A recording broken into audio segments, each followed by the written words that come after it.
بسم اللہ الرحمن الرحیم۔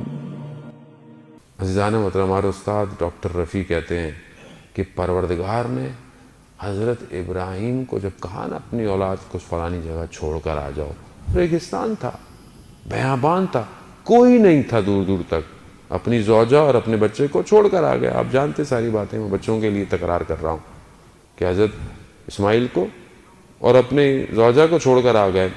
30 سال بعد گئے اللہ کے حکم سے اور خانہ کعبہ کی تعمیر کی۔ پھر پروردگار نے کہا کہ ابراہیم، لوگوں کو میرے گھر کی حج کی یعنی زیارت کے لیے بولو کہ آئیں۔ تو حضرت ابراہیم نے کہا کہ پروردگار میں کس کو کہوں، یہاں تو تھوڑے سے تو لوگ ہیں، ایک آدھ قبیلہ ہے۔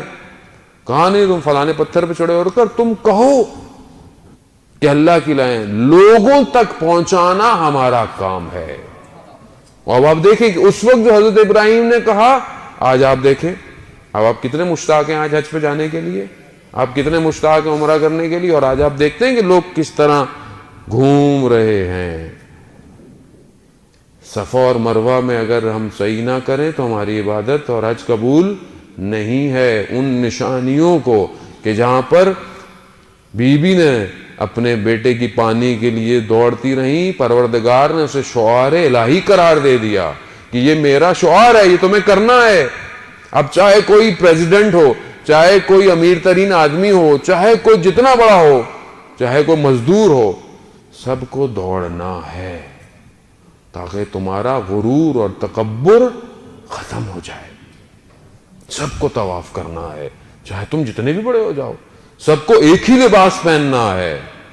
اپنے سارے لباس، اپنے سارے برانڈڈ کپڑے اتار کر آؤ، صرف 2 ٹکڑوں میں آؤ۔ اللہم صلی علی محمد۔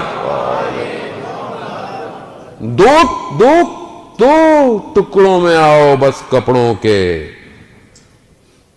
تاکہ میں تمہیں تمہاری حقیقت دکھا سکوں۔ کھینچ کر ہے کسی میں مجال کے بولے میں حج کرنا چاہ رہا ہوں دوسرے کپڑے پہن کے، نہیں، ہونا ہی نہیں ہے۔ کوئی بولے کہ میں نہیں کروں گا صفا و مروہ، نہیں کر سکتے۔ حتیٰ قرآن کہہ رہا ہے کہ وہ جو جانور، وہ جو اونٹ تم لے کر آ رہے ہو، وہ شعار اللہ ہے، وہ اللہ کی نشانی ہے، اس کی بھی حفاظت کرو۔ کیوں؟ کیونکہ تم نے مینا میں اسے قربان کرنا ہے۔ ایک اونٹ یا جانور کیوں شعار اللہ ہے؟ کیونکہ شعور درک سے ہے۔ کیوں؟ کیونکہ اللہ کی نشانی ہے، اللہ کہہ رہا ہے اس کی حفاظت کرو۔ اور جس میدان میں 72 اللہ کی نشانیاں جا جائیں اور قربان ہو جائیں تو اس شعار کی کتنی بڑی حفاظت کرنی ہے ہم لوگوں نے۔ عزیزان محترم، جس ایک پتھر کو پروردگار نے کہا کہ اس کو بوسہ دینا، حجر اسود، ایک کتنا ہم چومنے کے لیے، کتنا زیارت کے لیے اپنی زندگی گزار رہے ہوتے ہیں۔ خدا جب چاہتا ہے تو یہی کرتا ہے، اور یہی وجہ ہے کہ میرے رسول نے یہی کہا کہ امام حسین کی محبت مومنین کے قلوب میں وہ حرارت ہے جو ساری زندگی قائم رہنا چاہیے۔ یہ جو آج کروڑوں کی تعداد میں 40 حسینی پر خاک میں آلودہ، نہ اس کو بھوک کا فکر ہے، نہ وہ لباس کی فکر ہے، چاہے وہ بوڑھا ہے، چاہے وہ بچہ ہے، چاہے وہ کسی ملک سے اترا ہے، وہ بس چاہتا ہے کہ میں ذریعے امام حسین تک پہنچ جاؤں۔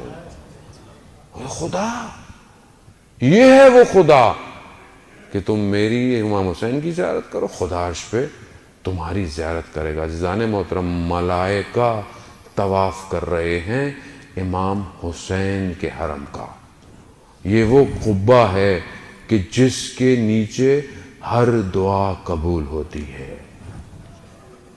کوئی امام ہادی، امام نقی علیہ السلام، اللہم صلی علی محمد وآلہ، امام مریض ہیں تو امام نے شخص کو بھجوایا کہ ہمارے جد امام حسین کے قبے کے نیچے جا کر میرے لیے دعا کرو جا کر۔ یہ کیوں ایسا ہے؟ عزیزان محترم، تفکر کریں، تھوڑا سا سوچیں کیا کیا حسین نے۔ جس کی جگہ کی جہاں پر میرا مولا گرا، خون کے قطرے گرے، اس خاک کو خاک شفا کر دیا، خاک شفا میں بدل دیا اسے. جو خاک شفا سے بنی ہوئی سجدگاہ میں نماز پڑھتا ہے 7 حجاب اس کے لیے کھلتے ہیں.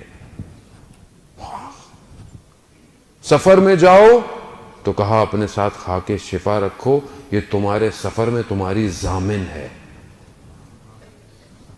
کیوں ہے؟